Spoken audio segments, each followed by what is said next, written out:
Well, hello, Incarnate Word. This is Father Schneier and Father Schrader.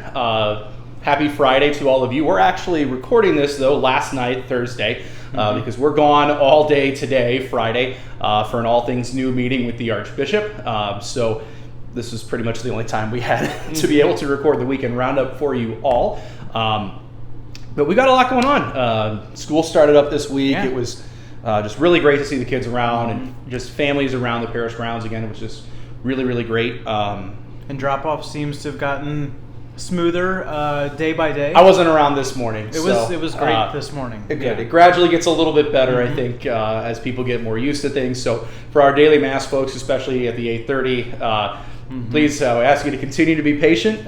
The drop-off system will hopefully move more like a well-oiled machine. Your reward will be great in heaven. Yes, your reward will be great in heaven. And again, remember, folks, school daily Mass does not start up until after Labor Day.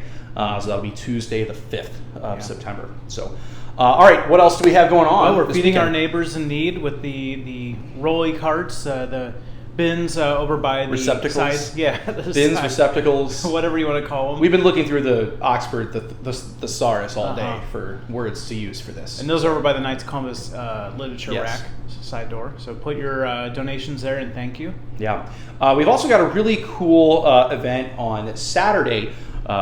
This coming Saturday after 8:30 Mass in the Watson Room, which is downstairs in the lower church hall, hosted by our pro-life committee. It's really a forum on how to reply to pro-choice arguments. You know, there's been a lot of civic dialogue. I wouldn't say it's civil, but it has been civic.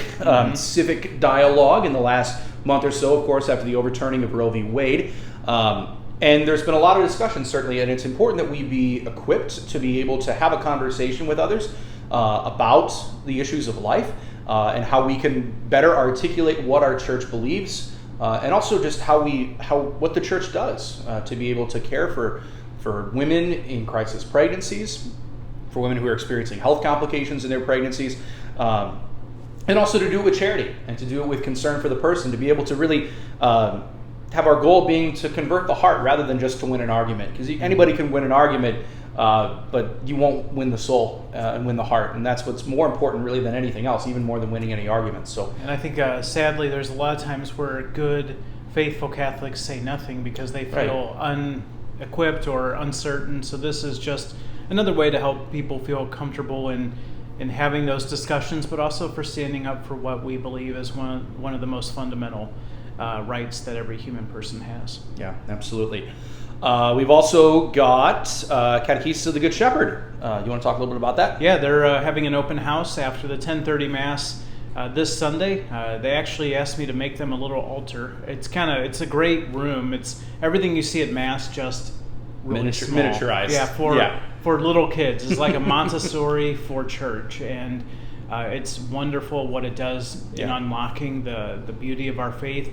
And sometimes I know the teachers and the parents and even the priest, we get these wonderful, deep questions and insights from the kids as they see sometimes our faith in a way, a purity that we don't have, an innocence that we don't have. So if your child is in that age bracket, which I think is like 2 to 4 or 5 years old, come check out the little Montessori Catechesis of the Good Shepherd lab and see if that might be a possibility for you. And that'll be after 10:30 Mass this coming Sunday.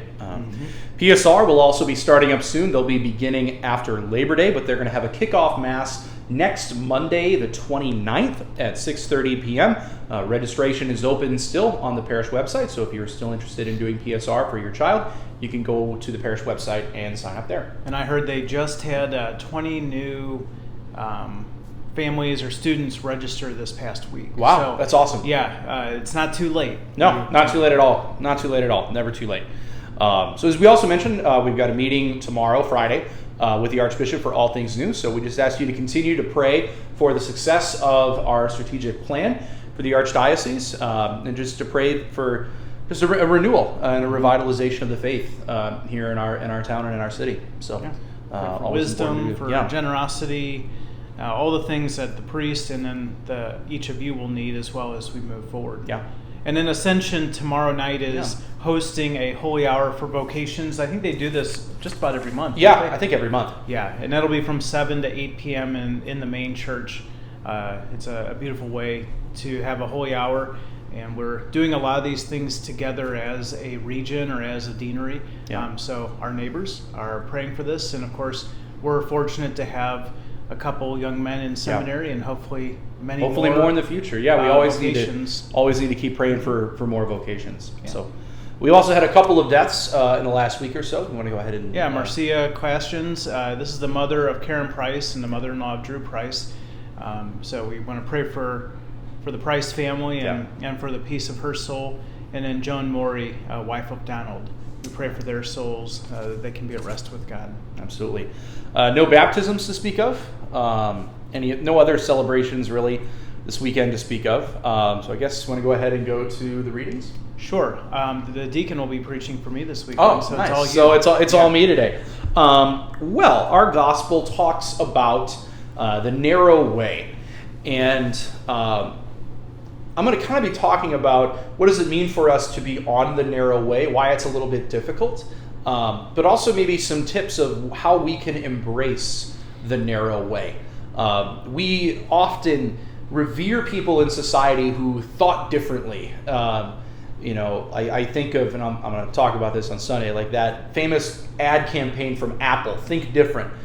Pictures of Einstein or Bob Dylan or Gandhi, Martin Luther King Jr., people that went against the grain, so to speak, who were in a secular sense, maybe embracing the narrow way. We revere people in society who embrace a secular narrow way, but oftentimes we want to avoid the narrow way in our faith.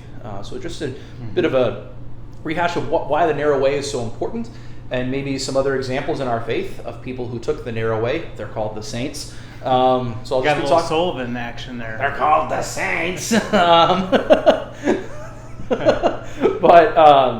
But yeah, just going to be talking about how we can let the saints who have already embraced that narrow way serve as inspiration for us. Now, did you ever do gymnastics? No. Okay, just look, curious. Look at me. Well, you just never know. Look at me. Hey. My mom taught gymnastics. Okay, well, I was onto something.